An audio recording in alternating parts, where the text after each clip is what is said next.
ابو طلحہ رضی اللہ تعالیٰ عنہ بڑے جلیل القدر صحابی ہیں، اپنے باغ میں نماز پڑھ رہے ہیں نفلی۔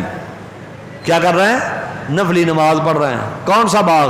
یہ باغ جو مسجد نبوی کے دروازے پر تھا، سامنے تھا، یہ وہی باغ تھا جب مسجد نبوی میں ثمامہ بن اسال کو باندھا گیا اور پھر 3 دن کے بعد اس کو چھوڑا گیا تو یہ واپس آیا، اسلام قبول کیا۔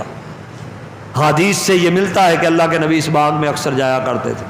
ابو طلحہ رضی اللہ عنہ اپنے اس باغ میں نفلی نماز پڑھ رہے ہیں۔ باغ کس چیز کا ہے؟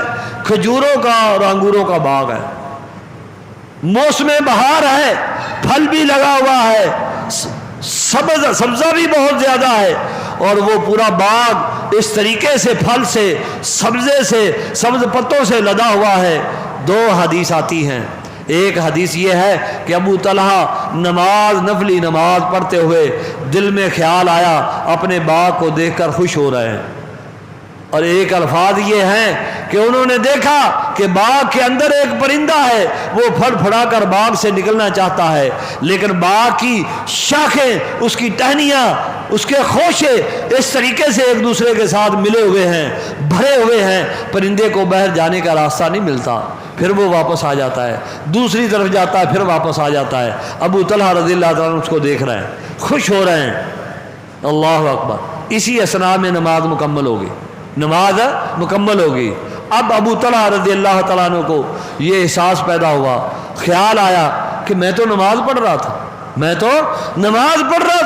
میرا تعلق تو میرے رب کے ساتھ تھا، میرا رابطہ تو میرے الہ کے ساتھ تھا، لیکن میرے اور میرے رب کے اس رابطے میں، تعلق میں، اس نماز کی حالت میں یہ بیچ میں باغ کہاں سے آ گیا؟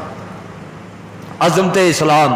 ابو طلحہ رضی اللہ تعالیٰ عنہ فوراً اٹھے، اس باغ سے اٹھے، سیدھے مسجد نبوی میں آئے، اللہ کے نبی کی خدمت میں حاضر ہو کر فرمایا، اللہ کے نبی، آج سے یہ پورا باغ میں نے اللہ کے راستے میں دے دیا ہے۔